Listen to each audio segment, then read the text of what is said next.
कई लोग बोलते हैं अरे वो बूढ़ा हो गया है। ओए उस्ताद।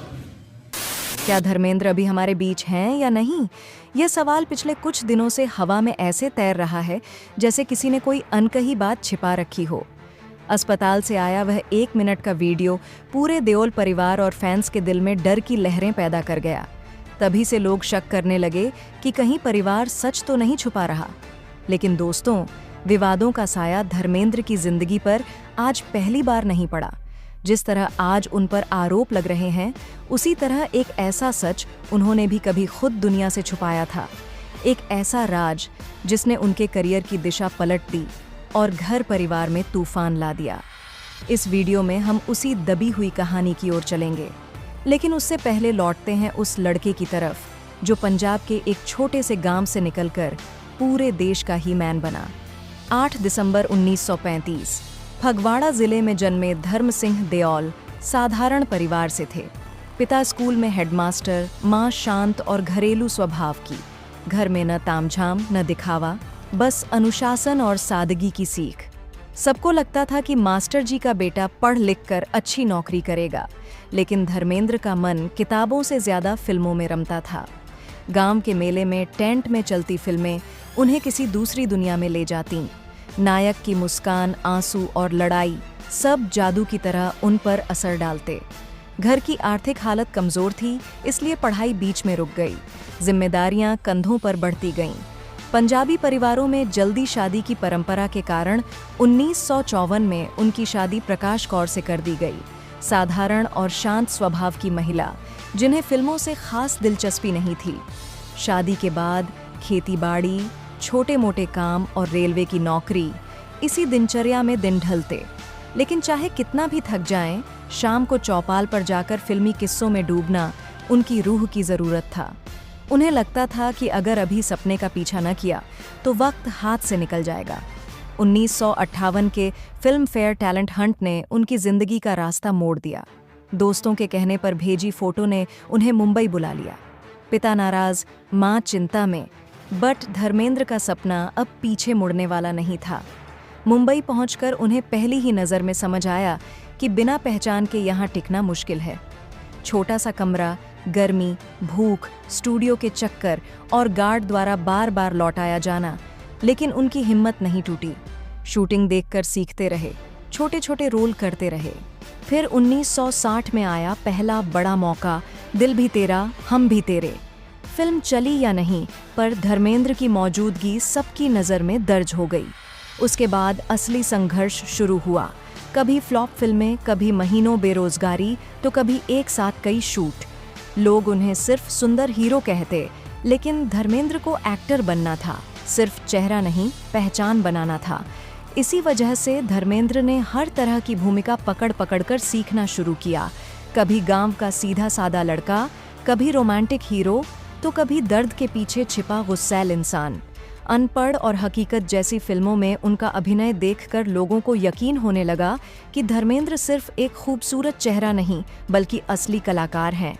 और फिर आया साल 1966, जब फूल और पत्थर ने उन्हें रातों रात सुपरस्टार बना दिया। सिनेमाघरों में लंबी लाइनें लगीं, पोस्टरों से दीवारें भर गईं, फिल्म फेयर में बेस्ट एक्टर के लिए नामांकन मिला और काम के अंबार लगने लगे। लेकिन इसी चमक दमक के बीच उनकी निजी जिंदगी करवट लेने लगी। पंजाब में प्रकाश कौर बच्चों के साथ थीं, वहीं मुंबई में धर्मेंद्र काम में इतने डूबे रहते कि घर के लिए वक्त निकालना मुश्किल हो गया। फिर भी प्रकाश कभी शिकायत नहीं करती थीं। वह समझती थीं कि उनके पति अब एक ऐसे सफर पर हैं जिसे रोक पाना किसी के बस में नहीं। इस दौरान धर्मेंद्र हर तरह की फिल्मों में खुद को ढालते हुए इंडस्ट्री में अपनी अलग जगह बना चुके थे। रोमांस हो, ड्रामा हो या फिर एक्शन, धर्मेंद्र हर किरदार में फिट बैठते थे। और तभी इंडस्ट्री में एक नया नाम बिजली की तरह चमका, हेमा मालिनी। दक्षिण भारत से आई इस लड़की ने अपने पहले ही रोल से ड्रीम गर्ल का खिताब पा लिया था। उसकी खूबसूरती, नज़ाकत और डांस के चर्चे हर तरफ होने लगे। इसी सुनहरे दौर में दोनों पहली बार फिल्म शराफत के सेट पर मिले। शुरुआत बिल्कुल प्रोफेशनल थी, लेकिन असली नज़दीकी तब आई जब तुम हसीन मैं जवान और सीता और गीता जैसी फिल्मों में दोनों साथ नजर आए। धर्मेंद्र की सहजता और हेमा की शालीनता धीरे धीरे दोनों को एक दूसरे की तरफ खींचने लगी। किसी ने सोचा भी नहीं था कि यह रिश्ता एक दिन इतना बड़ा विवाद बनेगा। शूटिंग पर गुजारा गया समय दोनों को और करीब ले आया। शर्मीले स्वभाव वाले धर्मेंद्र हेमा के सामने आते ही कुछ खुले हुए दिखते। रिहर्सल 2-3 बार करने के बहाने बनना, यह सब उनकी बढ़ती मोहब्बत का हिस्सा था और हेमा भी उनकी सादगी से प्रभावित होने लगी। सब कुछ बहुत धीरे, बिना दिखावे और सच्चाई के साथ आगे बढ़ रहा था। इस समय तक हेमा टॉप एक्ट्रेसेस में थीं। उनकी मां जया चक्रवर्ती हर चीज पर नजर रखती थीं और चाहती थीं कि बेटी किसी शादीशुदा आदमी से दूर ही रहे। पर दिल न कुछ नियम देखता है न समाज। धर्मेंद्र की मौजूदगी ने धीरे धीरे हेमा को भी बदलना शुरू कर दिया। दोस्ती कब प्यार में बदली, दोनों को खुद पता नहीं चला, लेकिन रिश्ता गहराता ही गया। अब जहां धर्मेंद्र सुपरस्टार थे, वहीं हेमा ड्रीम गर्ल। पर्दे पर दोनों की जादुई केमिस्ट्री सब देखते थे, लेकिन असली कहानी तो पर्दे के पीछे चल रही थी। सेट पर धर्मेंद्र कभी चाय भिजवाते, कभी मजाक कर देते। छोटी छोटी चीजों से हेमा के चेहरे पर मुस्कान लाना उनकी आदत बन चुकी थी और रिश्ता और गहरा होता गया। लेकिन असली मुश्किल सामने थी। धर्मेंद्र शादीशुदा थे और 2 बच्चों के पिता। पंजाब में प्रकाश कौर अकेले दोनों बेटों की देखभाल कर रही थीं। एक तरफ परिवार और दूसरी तरफ प्यार। धर्मेंद्र मानो 2 हिस्सों में बंटते जा रहे थे। हेमा ने भी कई बार खुद को रोकना चाहा, पर दिल ने इजाजत नहीं दी और शोले की शूटिंग के दौरान यह रिश्ता और गहरा हो गया। रोमांटिक सीन में जानबूझकर रिटेक देने की बातें आज भी चर्चा में हैं, ताकि कुछ और देर साथ गुजार सकें। अब रिश्ता छुपाना आसान नहीं रहा था। हेमा की मां का विरोध बढ़ता जा रहा था। उन्होंने बेटी को समझाया कि यह रास्ता मुश्किल है। धर्मेंद्र ने मां को मनाने की कई कोशिशें की, यहाँ तक कि फूलों की बड़ी टोकरी लेकर हेमा के घर तक जा पहुंचे, मगर जया चक्रवर्ती का दिल पिघलने वाला नहीं था। उधर पंजाब में प्रकाश कौर सब समझ चुकी थीं। उन्होंने न घर छोड़ा, न मीडिया में कुछ कहा। बस यही चाहती थीं कि परिवार किसी भी तरह टूटने न पाए। यहीं से प्रेम कहानी में तूफान आया, क्योंकि हिंदू विवाह अधिनियम में दूसरी शादी की मनाही थी। यानी धर्मेंद्र अगर हेमा से शादी करना चाहते तो या तो तलाक लेते, जिसके लिए प्रकाश तैयार नहीं थीं, या फिर कोई और रास्ता निकालते। आखिरकार 1979 में दोनों ने वही कदम उठाया जिसकी कल्पना किसी ने नहीं की थी। धर्मेंद्र और हेमा दोनों ने इस्लाम धर्म कबूल कर लिया। इस्लामी कानून में बहुविवाह की अनुमति थी। धर्मेंद्र बने दिलावर खान और हेमा बनी आयशा बी। पूरा देश हिल गया। मीडिया का एक ही सवाल था, क्या सिर्फ शादी के लिए धर्म बदला गया? दोनों ने इस पर कोई सफाई नहीं दी। चुपचाप कुछ चुनिंदा लोगों की मौजूदगी में निकाह हो गया। हेमा बाद में बोली, धर्म परिवर्तन कोई धार्मिक फैसला नहीं था, बल्कि कानूनी औपचारिकता थी। उनके लिए सबसे बड़ा धर्म हमेशा प्यार ही रहा। लेकिन निकाह के बाद भी जिंदगी आसान नहीं हुई। 2 परिवार, 2 दिशाएं। एक तरफ प्रकाश कौर और सनी बॉबी, दूसरी तरफ हेमा और धर्मेंद्र का नया संसार। धर्मेंद्र 2 घरों के बीच झूलते रहे, कभी बेटों की जिम्मेदारियां, कभी हेमा और बेटियों के साथ वक्त बिताना। मानो एक इंसान पर 2 दुनिया रख दी गई हो। हेमा की बेटियां ईशा और अहाना भी इसी माहौल में बड़ी हुईं। मीडिया हमेशा एक ही सवाल पूछता, असली घर कौन सा है? पर धर्मेंद्र ने चुप्पी ही रखी।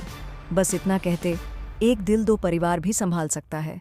समय बीतता गया, किंतु रिश्तों की गांठें जस की तस रहीं। करियर ढलान पर आने लगा, फिल्में कम हुईं।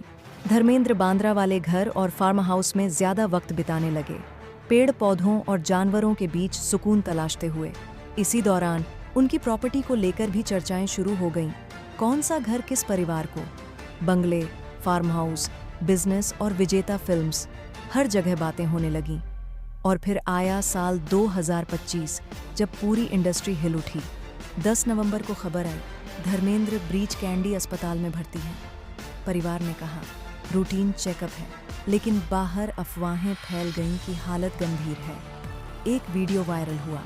अस्पताल के बेड पर एक बुजुर्ग महिला दिखी। लोग अंदाजा लगाने लगे कि वह प्रकाश कौर है। वीडियो असली था या नहीं, किसी को नहीं पता, लेकिन सोशल मीडिया में आग लग गई। मीडिया घर के बाहर जमा हो गई। सनी देओल बाहर आकर बोले, अफवाहें मत फैलाओ। 11 नवंबर को कुछ पोर्टलों ने झूठी खबर चला दी कि धर्मेंद्र का निधन हो गया। देश भर में हड़कंप मच गया, लेकिन तुरंत बाद हेमा ने साफ किया, सब झूठ है। ईशा ने भी लिखा, पापा ठीक है। फिर परिवार ने फैसला किया उन्हें अस्पताल से घर लाया जाए। घर को आईसीयू जैसा तैयार कर दिया गया। डॉक्टर, नर्सिंग, मशीनें, सब कुछ वही। यह फैसला इलाज के खिलाफ नहीं था, बल्कि अफवाहों और मीडिया की भीड़ से दूरी बनाने के लिए लिया गया। अब माहौल शांत है। धर्मेंद्र आज भी परिवार के बीच मौजूद है। उम्र जरूर बढ़ी है, पर जज्बा अब भी वही है। संघर्ष, विवाद और दो परिवारों का बोझ, इन सब में मिलकर